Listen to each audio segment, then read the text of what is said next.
അൽഹംദുലില്ലാഹി റബ്ബിൽ ആലമീൻ വസ്സലാത്തു വസ്സലാമു അലാ റസൂലിഹിൽ അമീൻ വഅലാ ആലിഹി വഅസ്ഹാബിഹിൽ അജ്മഈൻ അമ്മാ ബഅദ്. റബ്ബി ഇശ്റഹ് ലി സദ്രി വയസ്സിർ ലി അംരി വഹ്ലുൽ ഉഖ്ദതം മിൻ ലിസാനി യഫ്ഖഹു ഖൗലി. ബഹുമാനാദരവുകൾ നിറഞ്ഞ വിശ്വാസികളെ, സഹോദരങ്ങളെ, നാം ഓരോരുത്തരെയും സ്വർഗത്തിന് അവകാശിയാക്കുവാൻ അതേസമയം നരകത്തിലേക്ക് വലിച്ചെറിക്കപ്പെടുവാൻ കാരണമാകുകയും ചെയ്യുന്ന നമ്മുടെ ഓരോരുത്തരുടെയും ശരീരത്തിലെ ഒരു പ്രധാന അവയവമാണ് നമ്മുടെ ഓരോരുത്തരുടെയും നാവ്. നാം എത്രത്തോളം നന്നായി സൂക്ഷിച്ച് അത് കൈകാര്യം ചെയ്യുന്നുവോ അതിനനുസരിച്ച് നമ്മളുടെ പാരത്രിക ലോകത്തും അതേപോലെ ഇഹലോകത്തും നമുക്കത് ഒരു അനന്തരഫലത്തിന് കാരണമാകുന്ന ഒന്നും കൂടിയാണ് നാവ്. അതുകൊണ്ട് തന്നെ ആയിരിക്കും നബി സല്ലല്ലാഹു അലൈഹി വസല്ലം പറഞ്ഞത്, ഖൂലു ഖൈറൻ തഅനമു ഔ വസ്കുതു അൻ ശരീൻ തസ്ലിമു. നിങ്ങൾ ഖൈർ മാത്രം സംസാരിക്കൂ, അത് നിങ്ങൾക്ക് തഅനമു, അത് നിങ്ങൾക്ക് ഒരു സമൃദ്ധിക്ക് കാരണമാകും. വസ്കുതു അൻ ശരീൻ തസ്ലിമു, അതല്ല നിങ്ങൾ ഷെറിനെ തൊട്ട്, മോശമായതിനെ തൊട്ട്, അതിനെ ഒരു ഉപദ്രവം ചെയ്യുന്ന ഒന്നിനെ തൊട്ട് നിങ്ങൾ മൗനം അവലംബിക്കുകയാണെങ്കിൽ അത് നിങ്ങൾക്ക് തസ്ലിമു, അത് നിങ്ങൾക്ക് ഇഹലോകത്തും പരലോകത്തും ഒരുപോലെ രക്ഷയാകുന്നതുമാണ്. പ്രിയ സഹോദരങ്ങളെ, നാം ഓരോരുത്തരും നമ്മുടെ ജീവിതത്തിലെ എല്ലാ ഇടപാടുകളിലും അല്ലെങ്കിൽ എല്ലാ കർമ്മങ്ങളിലും മാതൃക ഉൾക്കൊള്ളുന്ന ഒരു വ്യക്തിത്വമാണ് നബി സല്ലല്ലാഹു അലൈഹി വസല്ലം എന്നുള്ളത്. ആ നബി തിരുമേനിയുടെ ജീവിതത്തെക്കുറിച്ച് സ്വഹാബികൾ പറയുന്നത് ഇങ്ങനെയാണ്: കാനൻ നബിയു യുതീലു സംത. നബി തിരുമേനി ദീർഘനേരം മൗനം അവലംബിക്കുമായിരുന്നു, അതല്ലെങ്കിൽ മിണ്ടാതിരിക്കുമായിരുന്നു. തൻ്റെ സംസാരത്തിലൂടെ സംഭവിക്കാൻ പോകുന്നത് ഒരു ഷർറാണ്, അതല്ലെങ്കിൽ മറ്റുള്ള ഒരു വ്യക്തിക്ക് അല്ലെങ്കിൽ സ്വന്തത്തിന് പോലും ഉപദ്രവം ചെയ്യുന്ന ഒന്നാണ് എന്നുണ്ടെങ്കിൽ നാം മൗനം അവലംബിക്കൂ, മിണ്ടാതിരിക്കൂ എന്നാണ് പറയുന്നത്. മറ്റൊരു സന്ദർഭത്തിൽ നബി സല്ലല്ലാഹു അലൈഹി വസല്ലം പറയുന്നു, റഹിമല്ലാഹു അബ്ദൻ തകല്ലമ ഫഅനിമ ഔ സകത ഫസലിമ. ഏതൊരടിമ അവൻ സംസാരിച്ചാൽ അവനത് അനിമയാകും, അത് അവന് സമൃദ്ധിയാകും, അല്ലെങ്കിൽ അവനത് ഉപകാരം ചെയ്യുന്നതാകും. അതേസമയം അവൻ മിണ്ടാതിരിക്കുന്നതിലൂടെ അവനത് രക്ഷയുമാകുന്നു. അങ്ങനെയുള്ള ഒരു അടിമക്ക് റഹിമല്ലാഹു, അള്ളാഹു അവന് കാരുണ്യം ചെയ്യട്ടെ, അനുഗ്രഹം ചെയ്യട്ടെ എന്നാണ്.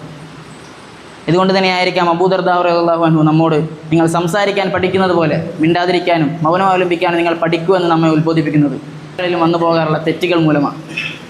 നമ്മളുടെ ഒരു സംസാരത്തിൽ ഷർറ് കടന്നുകൂടുന്നു, അതല്ലെങ്കിൽ നമ്മുടെ സംസാരം മൂലം ഉണ്ടാകുന്നത് ഉപദ്രവമാണ്, ഷർറാണ് എന്നുണ്ടെങ്കിൽ ആ സംസാരത്തെ നാം പരമാവധി നിർത്തുന്നതാണ്, അല്ലെങ്കിൽ മൗനം അവലംബിക്കുന്നതാണ് ഏറ്റവും നല്ലത് എന്നാണ് നാം ഈ ഒരു ഹദീസിലൂടെ നമുക്ക് വ്യക്തമാകുന്നത്. മറ്റൊരവസരത്തിൽ നബി സല്ലല്ലാഹു അലൈഹി വസല്ലമ ഇതിൻ്റെ ഗൗരവത്തെ മനസ്സിലാക്കുന്നതിന് വേണ്ടി പറയുന്നുണ്ട്, മൻ കാന യുഅ്മിനു ബില്ലാഹി വൽ യൗമിൽ ആഖിരി ഫഖൂലു ഖൈറൻ ഔ ലിയസ്മുത്. ഏതൊരുവൻ അള്ളാഹുവിലും അന്ത്യദിനത്തിലും വിശ്വസിക്കുന്നുവോ അവൻ നല്ലത് പറയട്ടെ, ഖൈർ പറയട്ടെ, അതല്ലെങ്കിൽ അവൻ മിണ്ടാതിരിക്കട്ടെ എന്നുള്ളത്. പ്രിയ വിശ്വാസികളെ, ഒരു മുഅ്മിൻ എന്ന നിലയിൽ ഈമാൻ്റെ പ്രധാന സ്തംഭങ്ങളിൽപ്പെട്ട ഒന്നാണ് അള്ളാഹുവിലുള്ള വിശ്വാസവും അതുപോലെ തന്നെ ആഖിറത്തിൽ അതല്ലെങ്കിൽ പാരത്രിക ലോകത്തിലുള്ള വിശ്വാസവും. ആ വിശ്വാസത്തോട് താരതമ്യം ചെയ്തുകൊണ്ടാണ്, അല്ലെങ്കിൽ അതിലോട് ചേർത്തുകൊണ്ടാണ് നബി തിരുമേനി പറയുന്നത്, നിങ്ങൾ ഖൈർ സംസാരിക്കൂ, അതല്ലെങ്കിൽ മിണ്ടാതിരിക്കൂ എന്നുള്ളത്. കാരണം മാ യുൽഫിദു മിൻ ലഫ്സിൻ ഔ മിൻ ഖൗലിൻ ഇല്ലാ ലദൈഹി റഖീബുൻ അതീദ് എന്ന. നാം തമാശ എന്ന് കരുതി, അല്ലെങ്കിൽ വലിയ കാര്യം, പ്രായോഗികമായ വലിയ കാര്യമില്ല എന്ന് കരുതി നമ്മൾ പറയുന്ന പല വാക്യങ്ങളിലും ഇത്തരത്തിലുള്ള ഷർറ് കടന്നുകൂടുന്നതിനുള്ള കാരണവും ഈ ഒരു വചനത്തെ അല്ലെങ്കിൽ ഈ ഒരു ആശയത്തെ നാം മാനിക്കുന്നില്ല, അതല്ലെങ്കിൽ നമ്മൾ അത്രത്തോളം ബോധവാന്മാരല്ല എന്നുള്ളത് കൊണ്ടാണ്. നമ്മൾ പറയുന്ന ഏതൊരു വാക്കും, ഒരക്ഷരം പോലും റഖീബും അതീദും എന്ന ഒരു കൂട്ടം മലക്കുകൾ അല്ലെങ്കിൽ ഒരു മലക്ക് രേഖപ്പെടുത്തപ്പെട്ടിട്ടല്ലാതെ അത് കടന്നു പോകുന്നില്ല എന്നുള്ളതും നാം പലപ്പോഴും മറക്കുന്നു. അതിന് നാം വെള്ളിയാഴ്ച തോറും അധികമായി നാം കേട്ടുവരുന്ന ഒരു ആയത്ത് കൂടിയുണ്ട്, യാ അയ്യുഹല്ലദീന ആമനൂ ഇത്തഖുല്ലാഹ വഖൂലു ഖൗലൻ സദീദ യുസ്ലിഹ് ലക്കും അഅമാലക്കും വയഗ്ഫിർ ലക്കും ദുനൂബക്കും എന്നുള്ളത്. ഈ വിശ്വാസികളെ, നിങ്ങൾ അള്ളാഹുവിനെ സൂക്ഷിക്കുക, നിങ്ങൾ നല്ലത് മാത്രം സംസാരിക്കുക, സദാചാരം മാത്രം സംസാരിക്കുക.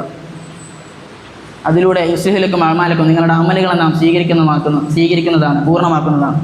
വയഗ്ഫിർ ലക്കും ദുനൂബക്കും എന്നുള്ളത്.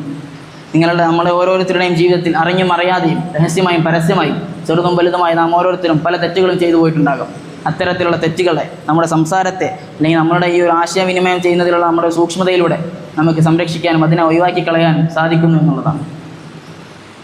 ഒരു മുസ്ലിമായി ജീവിച്ചുകൊണ്ട് ഒരു മുസ്ലിമായി മരിക്കുന്നതിന് വേണ്ടിയും നാം എല്ലാവരും പരിശ്രമിക്കുന്നതുമാണ്. ഒരു മുസ്ലിം ആരാണ് എന്നുള്ള ചോദ്യത്തിന് നബിയുടെ ഒരു മറുപടി സംസാരത്തോട് സാമ്യപ്പെടുത്തിക്കൊണ്ടായിരുന്നു. അൽ മുസ്ലിമു മൻ സലിമൽ മുസ്ലിമീന മിൻ ലിസാനിഹി വയദിഹി. ഒരു മുസ്ലിം എന്നാൽ അവൻ്റെ നാവിൽ നിന്നും കയ്യിൽ നിന്നുമുള്ള ഉപദ്രവങ്ങളിൽ നിന്ന് മറ്റൊരു മുസ്ലിം അല്ലെങ്കിൽ അവൻ്റെ ഒരു സഹോദരൻ രക്ഷപ്പെട്ടിരിക്കുന്നു എന്നാണ്.